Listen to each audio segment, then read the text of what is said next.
everyone. If you're out there and you're one of the many people getting ready for your mortgage renewal in 2025, this deep dive is for you.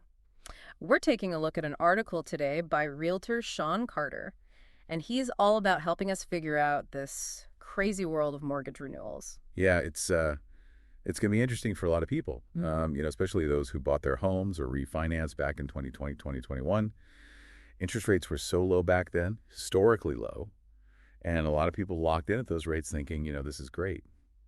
But now things are changing. Yeah, for sure. I remember those days. It felt like rates couldn't possibly go any lower, and everyone was either buying their first place or refinancing to take advantage. Exactly, and that's why this article that Carter wrote is so relevant right now.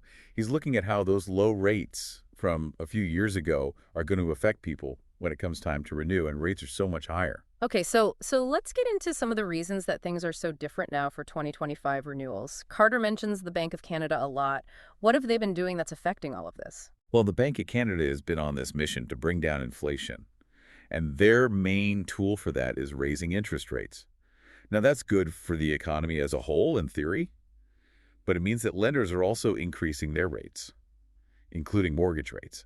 So anyone who's renewing this year is probably going to be in for a bit of a shock when they see rates so much higher than what they're used to. Yeah, that's got to be a tough pill to swallow, getting used to those low rates and then bam, suddenly your payments could be going way up. It's not just the BOC either. We still got those stricter lending rules that came in a while back. Remember the stress test? Oh, yeah, the stress test. It's still around, and lenders are really being careful about who they lend to. Just to remind everyone, the stress test is basically this thing where even if you can afford the payments at the current rate, the lender wants to make sure that you could still afford them if rates went up a lot. Exactly. They want to make sure you're not in over your head if things change. So even if you think you're doing okay financially, these other things like the stress test and the Bank of Canada rates are going to have a big impact on what you can get. Exactly. And all of this basically means one thing: higher monthly payments. Oh, I don't like the sound of that. Yeah, nobody does. But think about it this way. Let's say you're used to paying $1,800 a month on your mortgage. Okay. Then suddenly it jumps to $2,200 because of the higher rates. That's a huge difference. It is, and that's the reality a lot of people are going to be facing. Which is probably why Carter is saying that people need to start planning early. He even says to start looking at your mortgage 6 months before your renewal date, not the usual 4 months that most lenders say. Right. He actually looked at the data and found that people who started early, like 6 months early, were way more likely to get a lower rate from their lender.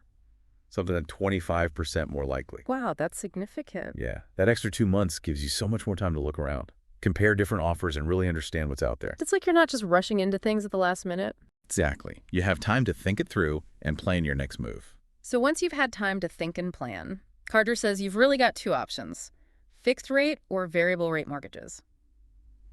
I always get stuck on this myself. Part of me just wants the security of a fixed rate. You know exactly what you're going to be paying for the whole term. But then I see variable rates and how much lower they can be, and I start thinking, maybe I'm missing out. Yeah, it's a classic dilemma.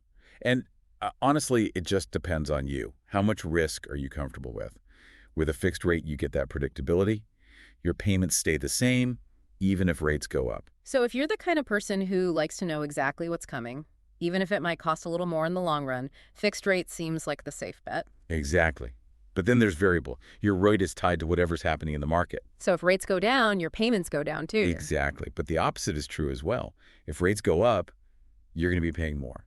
So variable is more of a gamble. It is, but the potential rewards could be bigger too. I guess it all comes down to how much risk you can handle. And how confident you are that rates will stay low or even go down. You also have to consider how a rate hike would affect your budget. If even a small increase would make things really tight, then a fixed rate might be the better way to go. It's a lot to think about. It is. But that's why it's so important to do your research and understand the options. And start planning early. Yeah. Great advice.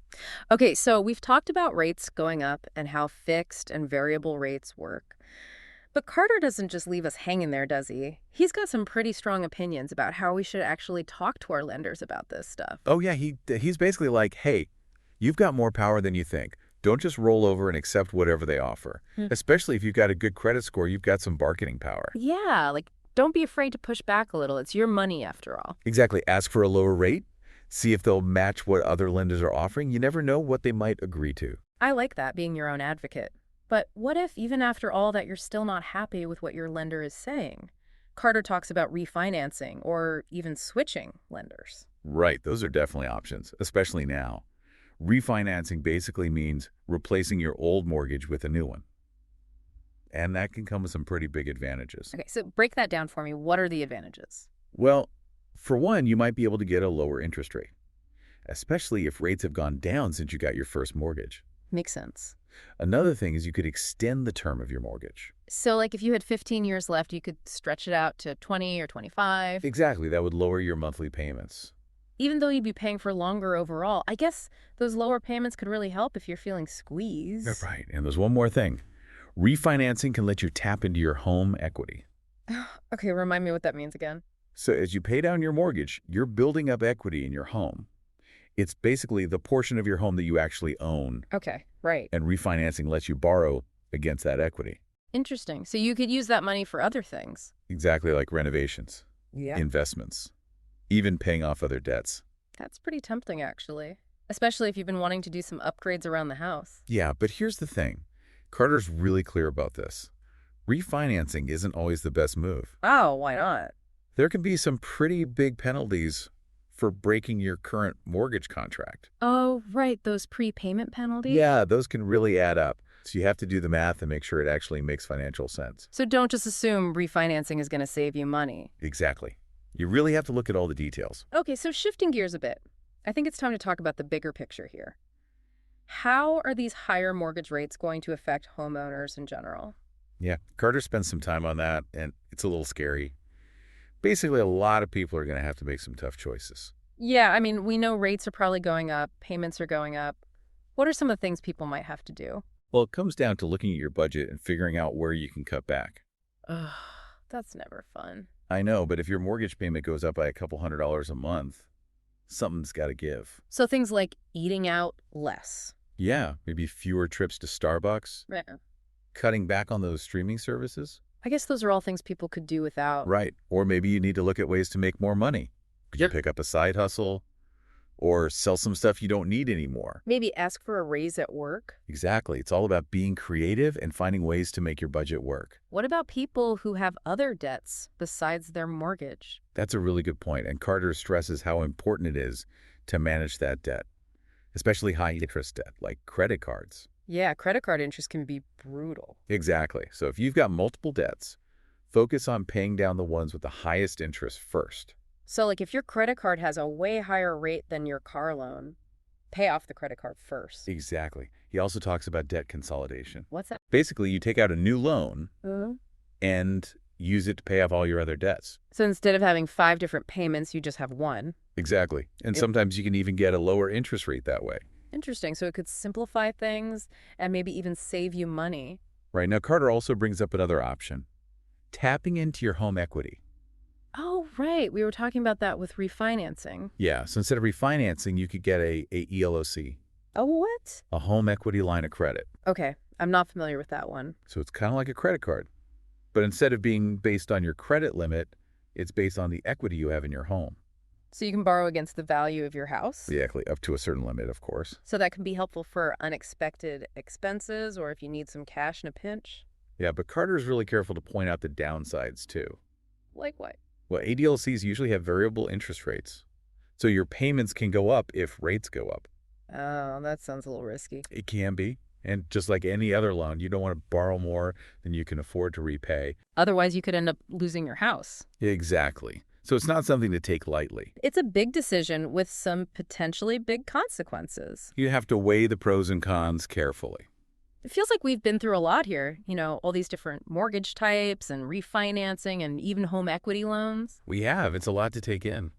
It is. And sometimes I think it's easy to get lost in all the numbers and the financial stuff and forget that we're really talking about people's homes.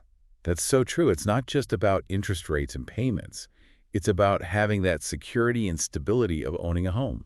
Exactly. And I think that's why Carter's message is so important. He's really emphasizing the need to be proactive and informed. Right. It's about understanding your options and making the best choices for you, not just letting the lender dictate everything. It's like he's saying, don't just sit back and accept whatever they offer.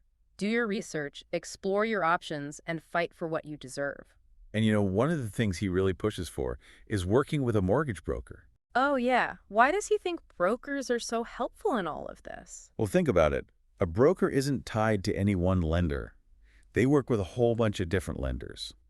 So they can shop around for you and find the best rates and terms. So it's like having someone on your side who knows all the ins and outs of the market. Exactly, and they can really advocate for you, especially if you've got a complicated situation. Like if you're self-employed or you have some credit issues. Right, a broker can often find solutions that a traditional lender might not even consider.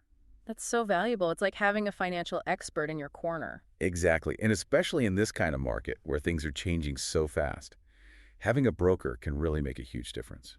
So as we wrap things up here, what's the big takeaway you think Carter wants us to remember? I think it's that we have more power than we think. Knowledge is power. And in this case, that knowledge can really save you money and reduce your stress. It's not about panicking, it's about planning. Exactly. And even if it feels overwhelming, there are resources out there to help you. Like those mortgage brokers we were just talking about. Right. They can answer your questions and guide you through the process. So to all our listeners out there facing those 2025 renewals, we're rooting for you. Just remember to stay informed, stay proactive, and don't be afraid to ask for help. And start planning early. Yes, start early, give yourself plenty of time. That's the best advice anyone can give you. Well said. Until next time, everyone, happy renewing.